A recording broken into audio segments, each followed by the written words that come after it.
What's up everybody, I'm Frank, aka DJ Love, and my label is Stellar Music. And in this video, I'm going to talk about 10 albums that were very influential at the start of my DJ career and production career. These are albums that I may have listened to either right before I started DJing or during my early years of DJing, that basically I would listen to from start to finish. No skipping the tracks, we're talking start to finish. Now, back then, you know, we had cassettes or CDs, so it was kind of common to, you know, maybe just let those formats just play all the way through. Once CDs came out, you could skip tracks a lot easier, but these are albums that I never really skipped any of the tracks and were very instrumental in forming my path as a DJ and a producer. I started DJing in 1988, so a lot of these albums are from that time and maybe a span of 4 or 5 years. Now, I listened to a lot of albums back then. These aren't the only albums that I listened to, but these were the ones that were my favorite and had a lot of music on there that really affected me, influenced me, and I can honestly say that these albums were instrumental in being a part of what shaped my path into the DJ and producer that I am now. Let's start with a compilation from FFRR, Full Frequency Range Recordings. It was a label out of London, and the album was called Silver on Black. Now, depending on which version of the release you got, the first track on some compilations was a track called It Is Time to Get Funky by D-Mob. But I had the version where the first track was a track called Blind Faith by Diane Brown and Barrie K. Sharpe. It was a really good track, and what's interesting is I ended up getting the 12-inch for It Is Time to Get Funky on a totally separate occasion. I never knew that there was a version with that record starting out the compilation, but I was already into D-Mob, so I'd already bought that 12-inch. But I heard the Blind Faith track by Diane Brown and Barrie K. Sharpe for the first time on the compilation release that I had. There's a really good house track called I Need Your Love by June Montana. There's a version of Shelter Me by Circuit on there that I think possibly might be my favorite version of that track. It's just such a good track, the keyboards and everything on that. But the standout track on that album was a track called Tears, the Def remix by Frankie Knuckles featuring Satoshi Tomi. I remember the first time I heard that track, it was just like really nothing that I had ever heard before as far as house music. That song was so influential to me. I remember hearing it and I hadn't really heard house music that sounded like that. And that song would actually go on to be quite popular and even sampled into some drum and bass songs a few years later. So if you get a chance, listen to Silver on Black. FFRR is the label. It's a compilation. It's got some really, really good tracks on there, including the Salsa House remix by Richie, which is another really great classic house record. Another influential album was the album Bass by Simon Harris. I started out with hip hop, and we're talking Sugar Hill Gang, Run DMC, but when I started going to clubs in 1987, I was hearing a lot of hip hop influence in electronic music, whether it was very sample based. I would say a popular track that went mainstream would be Pump Up the Volume by Mars. That was a very popular track. It crossed over, hit the radio waves. It was on MTV. The video got played like crazy. But there were so many other artists that were already doing that, and I think even had better tracks. The first track I ever heard by Simon Harris was Bass, How Low Can You Go? Huge club track. And again, it had all these hip hop samples and scratches, and I was just loving it. I liked the marriage of this sort of like house rave techno vibe, but mixed with hip hop culture. And for the longest time, I wanted to be a pop producer. I wanted to produce pop music. I'm a big fan of the 80s. I love 80s music. It is still my favorite era to this day. But when I started to hear this music, like Bass, How Low Can You Go?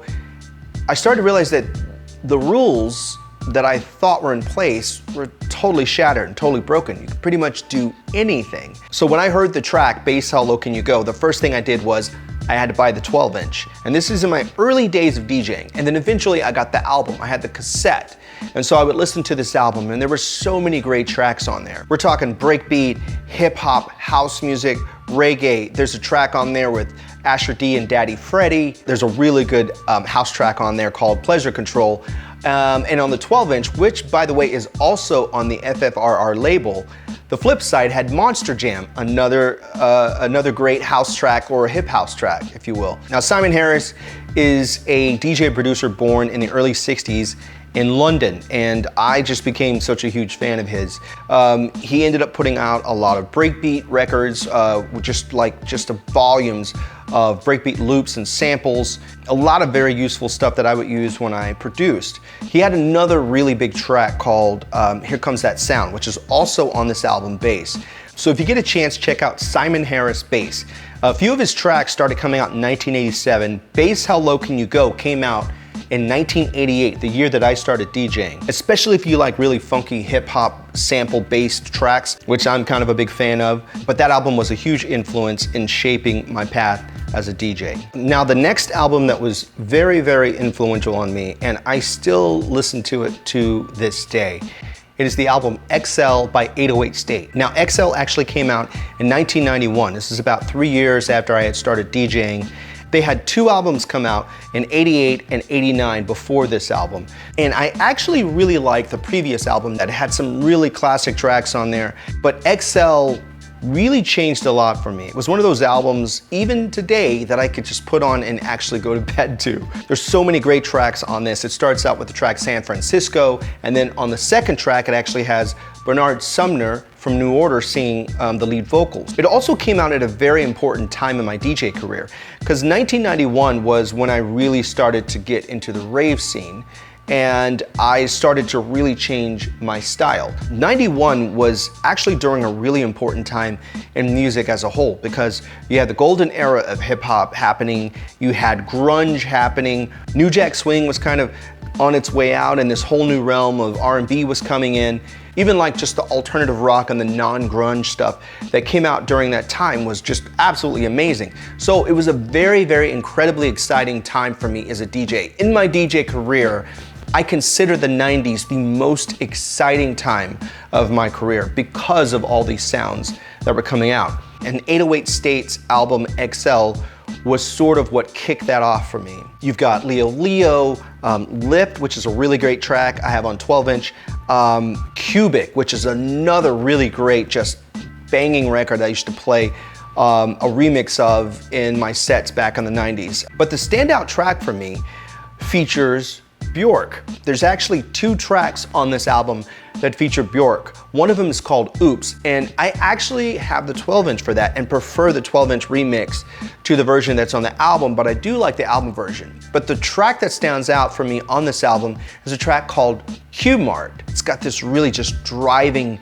sort of tribal rhythm, and Bjork just kind of does her thing. The keyboard line, the synths, everything in this track are just so good. I actually have that song in multiple Apple Music playlists because it just applies itself to just different scenarios. Now, they had several great albums. And again, they had two albums before that, but that's the one that influenced me the most. And now, none of these albums I'm listing are in any particular order. I'm not doing a number 10 to 1, as in one is the best, but I will say that this next album that I'm going to talk about, I have said this multiple times, it has a track on there that defined me as a DJ. And I still to this day credit how I move forward as a DJ, whether it was breakbeat, hip hop, what I'm known for mostly. The artist was Bomb the Bass, and the album was Into the Dragon. I mean, talk about just hip hop samples and hip hop vibes, but then this breakaway to other kind of electronic and house vibes. It's such a great album, and it's almost so like just very kind of early sounding, very grimy, and I loved every second of it. But the first track that I ever heard from Bomb the Bass was a track called Beat This. It was a huge hit when I first started going to my first clubs. I would hear this just over and over again. And again, I'm hearing this hip hop sample based music that had no rappers, was just all instrumental, and the samples carried the songs along with whatever heavy beat that they had, bass lines. And then I heard a track called Megablast Hip Hop on Precinct 13. That song changed my life. To this day, I credit it for leading me toward the music that I found so appealing, especially in like breakbeat genre, whether it's hardcore, early breakbeat, we're talking Suburban bass, moving shadow, into the drum and bass, into breakbeat, or breaks as a lot of us call it. This track had just samples on top of samples. The beat, everything was so good. And one of the really cool things about it was there's a keyboard line in the song that is clearly jacked from the theme music to the movie Assault on Precinct 13. This was a John Carpenter film that came out in 1976, I believe, and it's considered to be one of the most underrated action films ever. I remember seeing this movie as a kid, and I have to agree, it's definitely an underrated movie. They actually made a remake of it in 2005. It starred Ethan Hawke. If you get a chance, check out Bomb the Bass Into the Dragon. It's just a bevy of sounds and soundscapes and samples and beats and everything. It's very, very, very hard to find. It's not on any of the streaming platforms, at least none of the ones that I use anyway. So you may have to actually do a little digging to find this one. You may find it on CD. I have it on vinyl, but definitely check out Bomb the Bass Into the Dragon. This whole album was very influential, but that specific track, which is the standout track for me, Megablast, Hip Hop on Precinct 13. It is such an awesome track, and I feel like I could just make a video alone on how much that song influences me. Now, another album that I stumbled upon, Storm the Studio by Meatbeat Manifesto. I'd never heard anything like this, and at the time I was sort of kind of getting into more industrial things, sort of like Consolidated, Ministry, Skinny Puppy, things like that. A lot of their early stuff. Because a lot of those artists were still using pretty heavy and funky beats. Even if you listen to like Front 242 or anything kind of industrial, Nitzer Ebb, they still had some pretty slammed beats that were definitely made for the dance floor. So when I ran across Meatbeat Manifesto, there was something a little bit different. It did sort of have an industrial vibe to it, but it was also very, very heavily influenced by hip hop, scratching, samples. Like the whole album is just filled with breakbeats, just tons of breakbeats. A lot of sort of like, aggressive rhyming and rapping over it, but it's definitely more on the industrial side of things than it is the hip hop side of things, but there's still hip hop involved with it. And I remember getting this on cassette and just letting it play because I had never heard anything like this.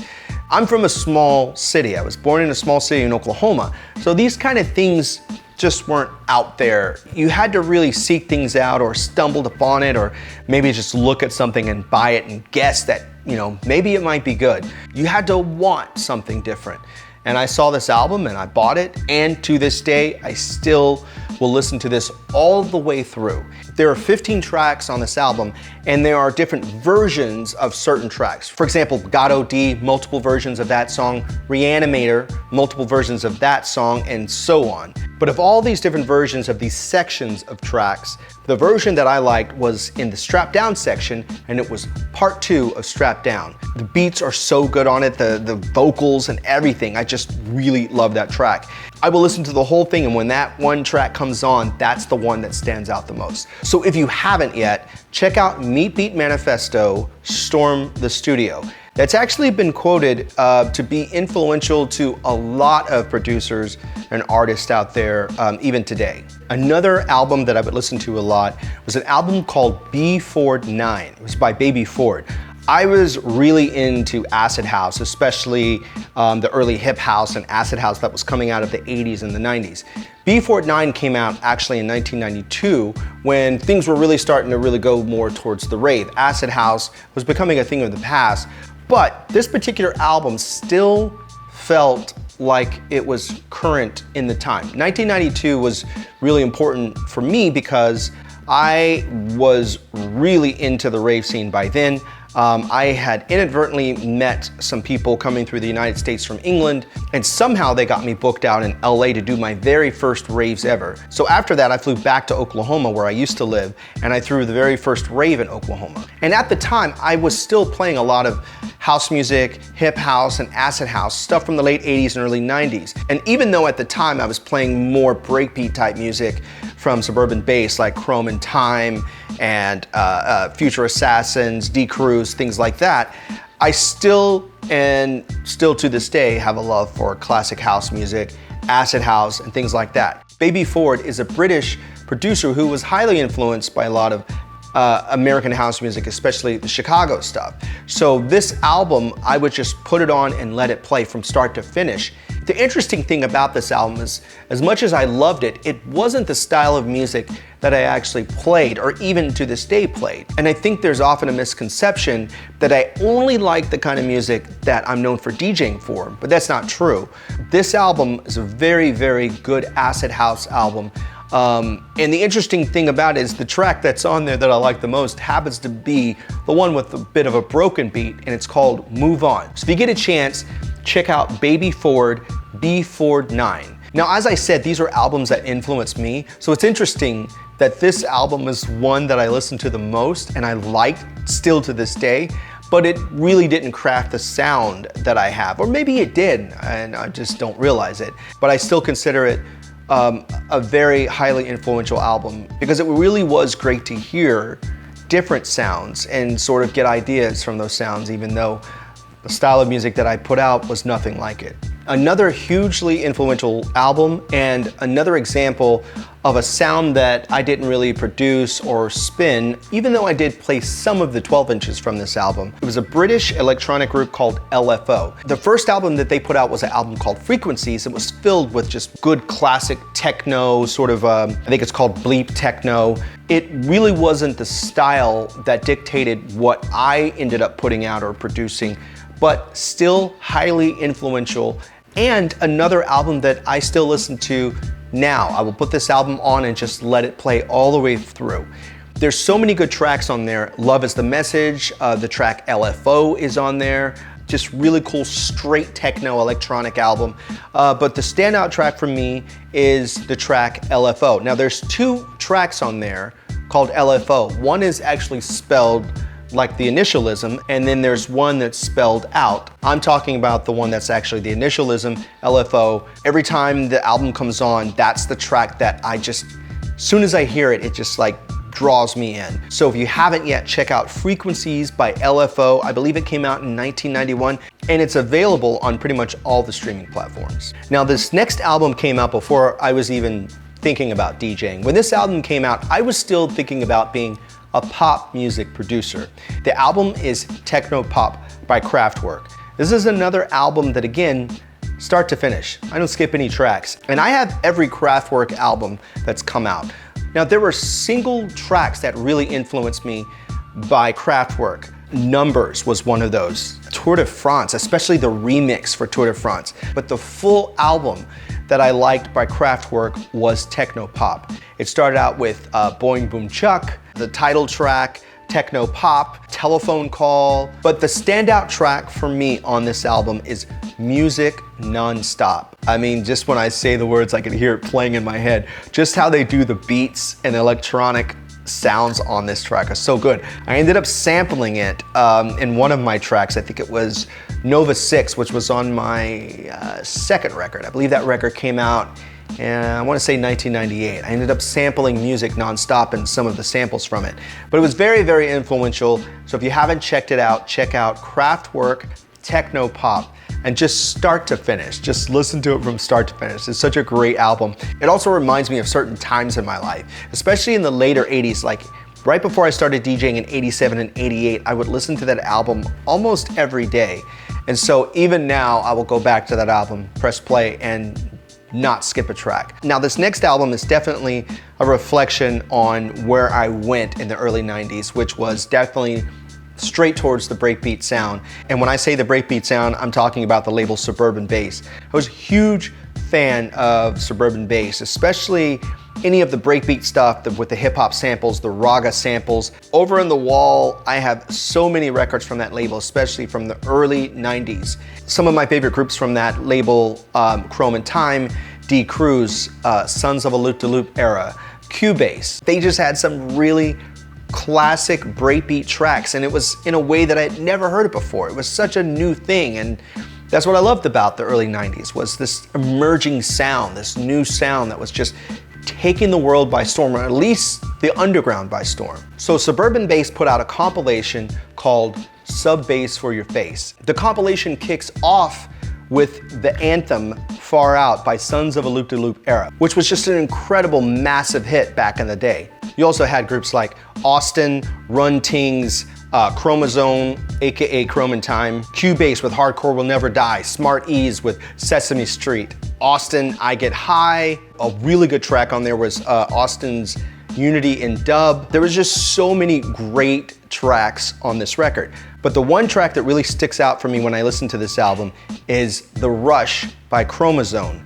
It's something about the way the samples and the smooth beat on this, it's something about it. It's just how they use the samples and how just the bounce of this record just sounds so good to me. And it is definitely my favorite track. A lot of people would definitely choose Sons of the Loop-de-Loop Era, Far Out, because it was a massive hit.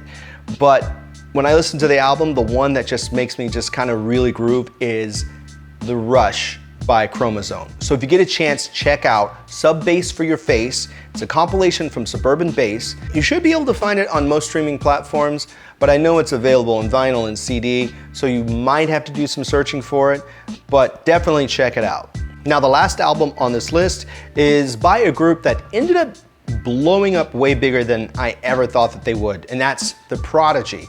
Before they took the mainstream world by storm with Firestarter and Breathe and other tracks, they had already taken the rave scene and the underground by storm with tracks like Charlie, Everybody in the Place. I mean, these are huge, huge tracks. One of my favorite early tracks of theirs to this day is a track called Pandemonium.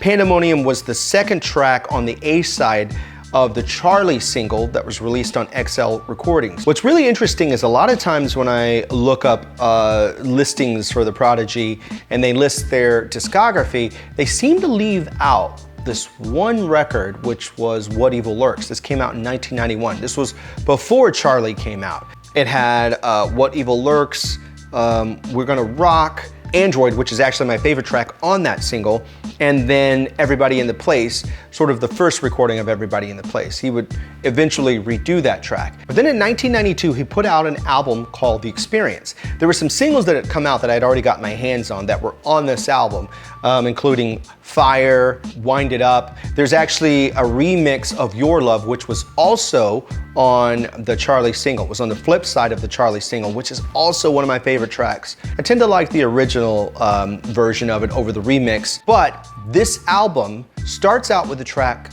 called Jericho. I got this single, Jericho, before this album came out. The album itself was very highly anticipated by me and a lot of my DJ friends and producers. We knew that it was coming out and we couldn't wait to get our hands on it.